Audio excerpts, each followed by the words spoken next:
Hello and welcome to this video, and on this video I'm going to be coming up with the Mount Rushmore of PROG. Right, so in these modern times we've all lost faith in our political leaders, haven't we?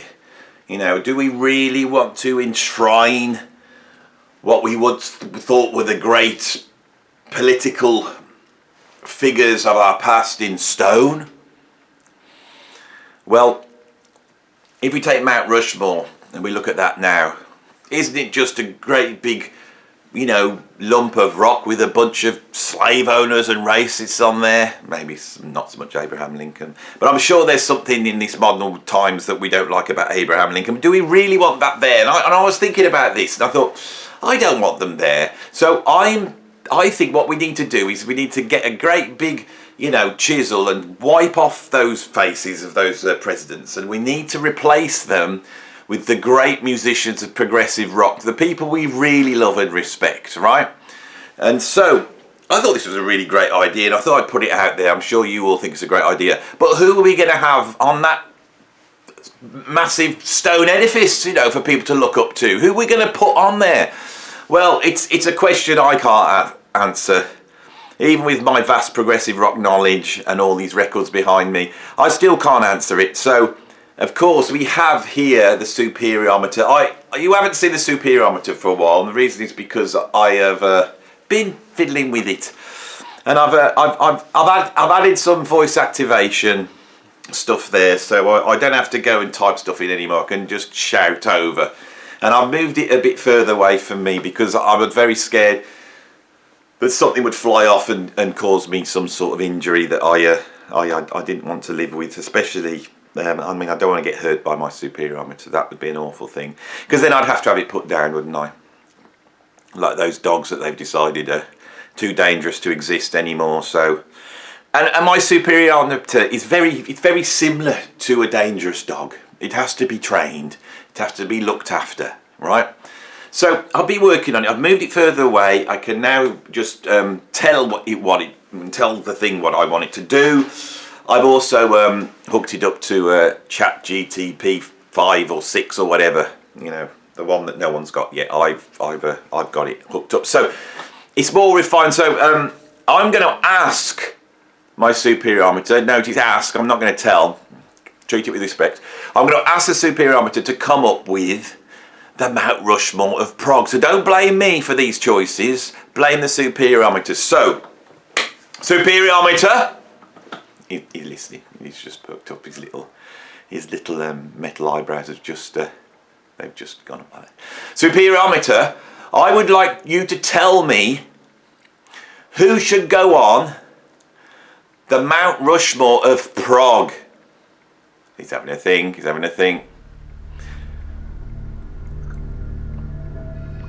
Great. So there we have it. The question has been posed. So, Superiorometer, please tell us the first candidate for the Mount Rushmore of PROG, please. Oh, look, something's happening.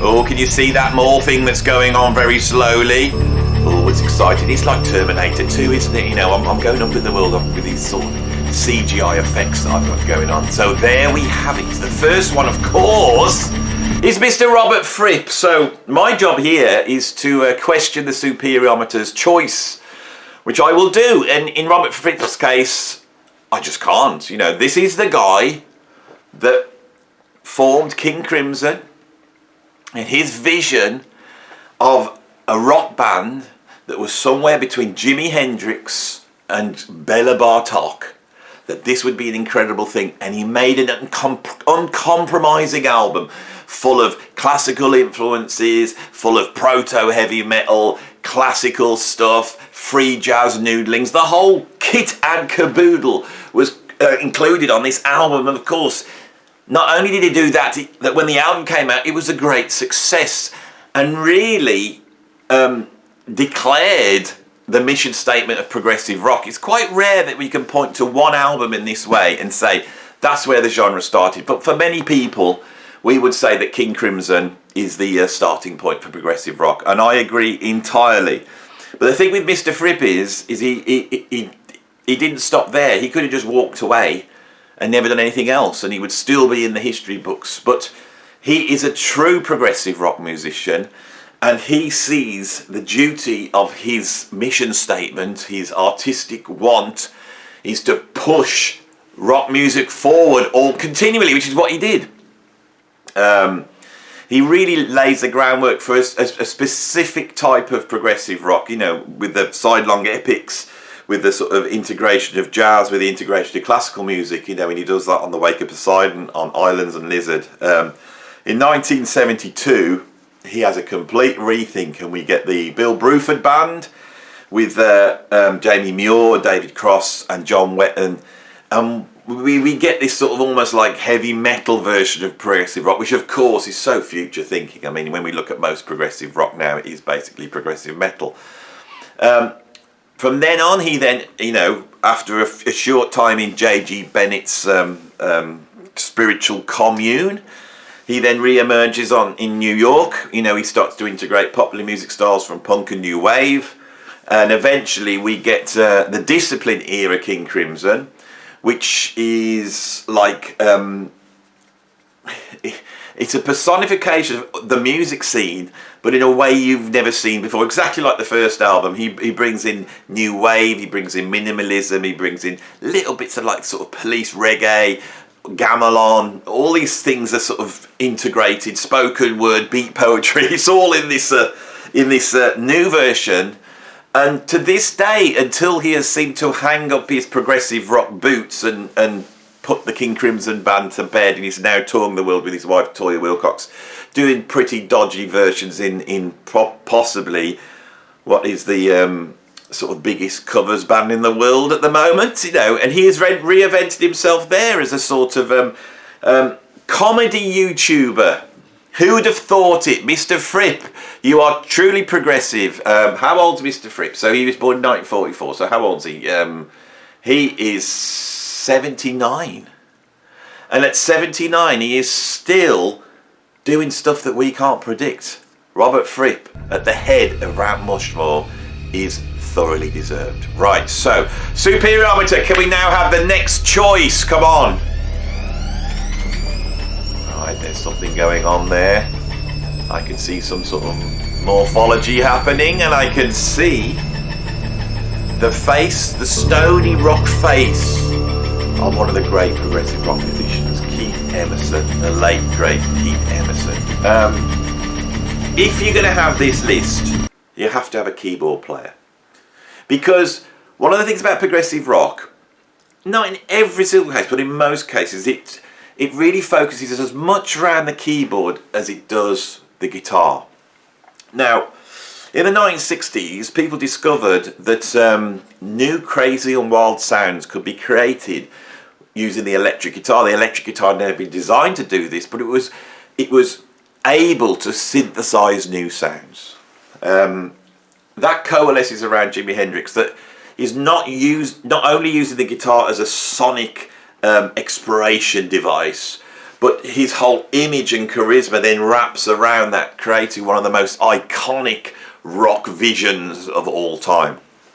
Jimmy could be on Mount Rushmore as far as I'm concerned in terms of progressive rock. Very important musician, but so wide-ranging that we don't really think of him as a progressive rock musician, but of course he is. Progressive rock, however, with that sort of influence of classical music, classical arrangement, requires keyboards. And by the late 60s, the keyboard is becoming the instrument of synthesis and new sound worlds, especially the synthesizer.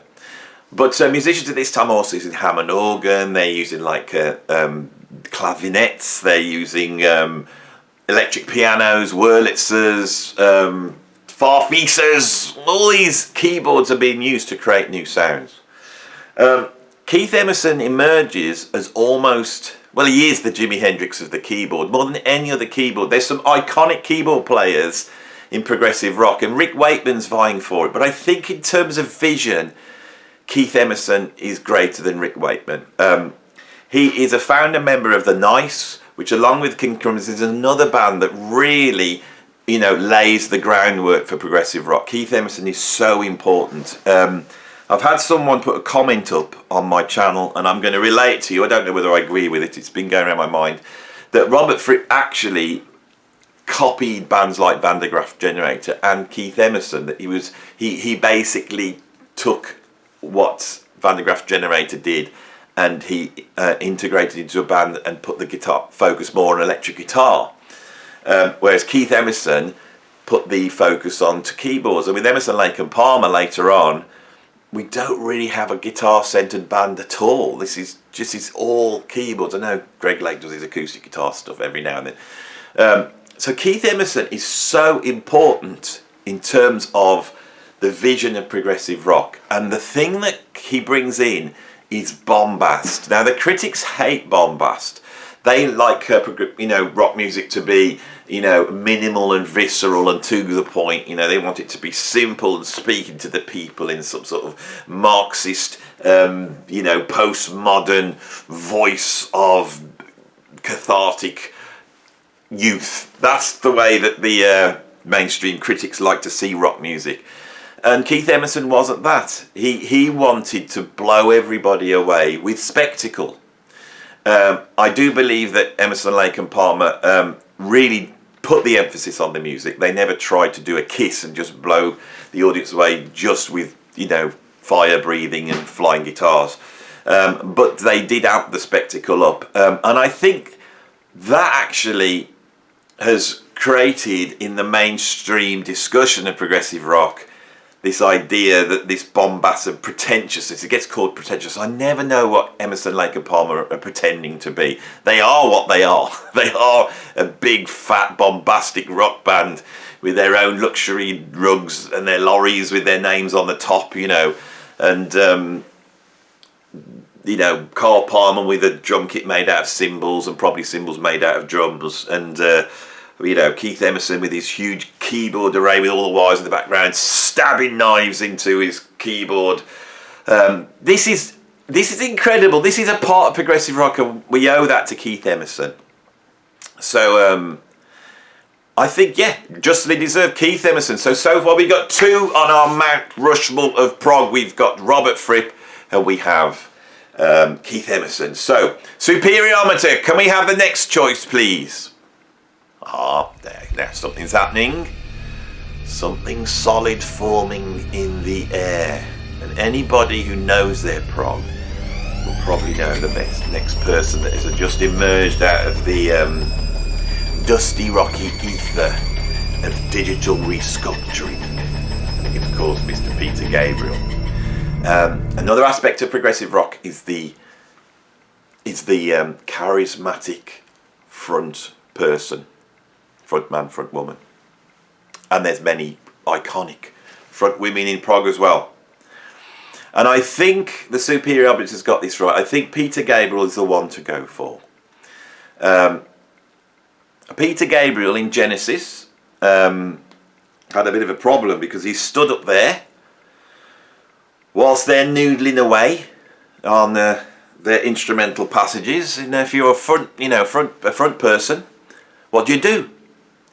If you're Robert Plant, of course, with your lion mane and your big chest and your powerful trouser contents, then you could literally stand there like a golden god and just wave a tambourine, and that's enough for most people to look at. But Peter Gabriel brings in this sort of musical theatre aspect. He brings in the tradition of music hall, and almost like the Christmas, the British Christmas panto, as he goes off raiding his mom's, leftover clothing and bits of papier-mâché, lumps and bumps and bits and bobs, and he creates this other world, right? This surrealist world which owes as much to Edward Lear and Alice in Wonderland as it does to like Howlin' Wolf and who else would be an iconic rock person? I don't know, Little Richard. A beautiful voice, incredible voice, an iconic look. But Peter Gabriel, for me, in terms of progressive rock, really embodies the visual, the charisma. They were on Charisma Records, weren't they? Anyway, his vision doesn't stop there. So, unlike Keith Emerson, perhaps, but like Robert Fripp, Peter Gabriel keeps going. He takes the essence and spirit of progressive rock and he moves forward, becoming one of the biggest pop stars of the 1980s with iconic songs like Sledgehammer and Salisbury Hill and Games Without Frontiers, Shock the Monkey, all these incredible things which for me, although brought down and simplified, still resonate with the spirit of progressive rock. Peter Gabriel's just had a new album come out, and this community of ours is still looking at that, with great interest. And I've listened to the stuff, and to me, yeah, that's progressive rock. How old is Peter Gabriel? I think he's born in 51, I would imagine. So yeah, he's in his 70s now, and he's still creating great new music. So yeah, I think Peter Gabriel deserves to be on the list. So we've got to the final one. All right, the final one is about to happen. So let's complete our Mount Rushmore Superiorometer and give us the last musician to go on this list. I can see something forming. I can see the trademark moustache and imperial of one of the most important progressive rock musicians ever. Perhaps, I would argue, the most important. I've said on this channel that progressive rock is an British, but primarily English version of rock music. That all the progressive rock bands for the United States of America, they're all a bit pants, aren't they? Really, they're okay, but it's a shallow, Americanized version of our brilliant progressive rocks. You've got Todd Rundgren, he's a bit of a genius, but Kansas and Styx, Happy the Man, Happy the Man, that's what I'm going to... You're going to shout Happy the Man at me, as though that's the equivalent of Pink Floyd or Genesis or King Crimson or Yes. No. Sorry. But the problem is the US of A does, when it comes to progressive rock, have the ace in the hole, don't they? They can just pull out that final thing. Yeah, but what about Frank Zappa? What about the guy that in 1965 created the first conceptualized double album which features a sideline track integrating orchestra, integrating free jazz, classical elements, blues, with a surrealistic sense of humor, a commitment to using the recording studio to create new sounds and new arrangements. In 1965-66, Zappa did it. Zappa laid the groundwork, and of course, in this huge catalogue of music, he does everything that progressive rock does and leads the way. And in terms of the integration of classical music forms, and in Zappa's case, modern classical music forms, as opposed to the sort of romantic composers that the rest of them wanted to sort of integrate, that integration of orchestral music, modern classical music, and rock music, has there anybody anywhere near doing what Zappa did? One of the great guitar heroes. Right, one of the most charismatic front people in any band ever. A person that pioneered so much technologically, so much compositionally, and has become an iconic beacon for anybody who is interested in serious rock and roll.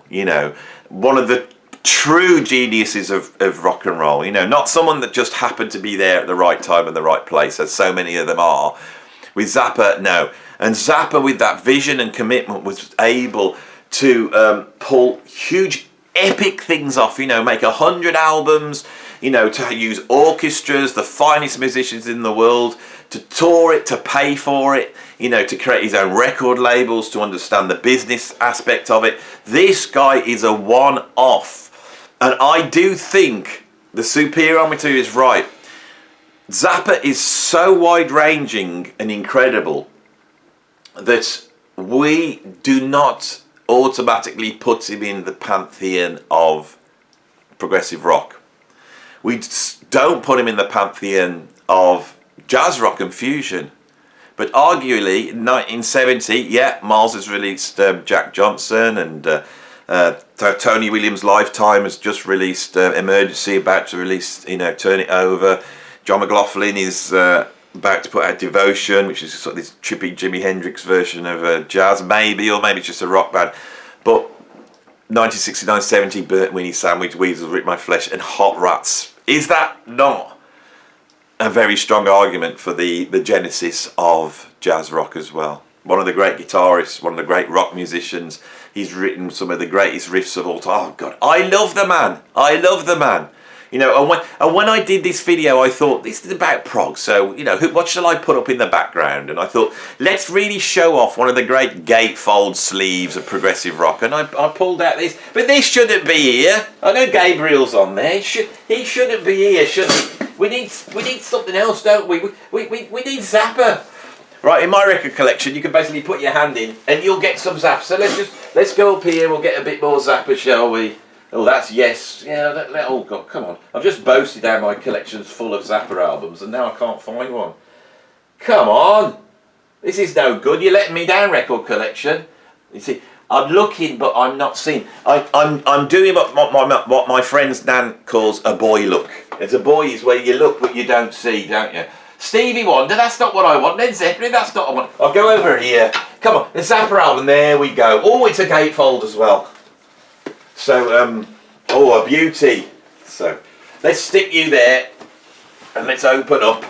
Now, let's have a look at the inside of this. Oh, look at that beauty. There's the man. There is the man. Frank Zappa, the great visionary of progressive rock. We're done, aren't we? We finished. That one's done. So, did you enjoy that? Did you like... I know some of you have been missing the Superiorometer, and I did want to wheel it out, but I didn't want to just... Because I knew I was just going to compare Steely Dan to somebody else, and I knew I was going to do that, and, compare them to somebody good. And then, just to prove that I was right about Steely Dan with all these, people moaning at me that how they're the best band of all time and getting really upset that I said Steely Dan might not be the best band of all time, and I was going to do that. I thought that's low, Andy. You're just using the Superiorometer. It's not yours, but you know what you'll do. You'll twist it so that Steely Dan come worse off. You'll compare them to something like Hatfield and the North, and you'll find. I mean, if I had to choose between Steely Dan and Hatfield North, I would choose Hatfield and the North. I'm sorry, I just would. I would rather have the English whimsy personified in a delicate rock band than the up their own arse, cleverness of Steely Dan. Anyway, we're done. Finished. If you like this video, please like it. If you want to see some more, subscribe. If you want to support me on Patreon, come on, get over to Patreon. There's a few of you coming in now. We're doing some amazing stuff. So come into Patreon and do some Patreon stuff with me over there. And if you don't want to go to Patreon, and I thank all of those who are dropping a few pennies into my YouTube tip jar. It's amazing. I'm looking at it and thinking, this is working. This is working. I'm slowly becoming a YouTuber. I'm slowly becoming, someone who could call myself a YouTuber. I don't have to call myself a drummer anymore, because that never worked in my life. The amount of times I've sat, trying to get a mortgage or bank loan and telling that I'm a drummer, it's never worked. So a YouTuber would be better, wouldn't it? Not much though, really. Anyway, so if you want to, don't you? Thanks for watching. I'll see you on the next video.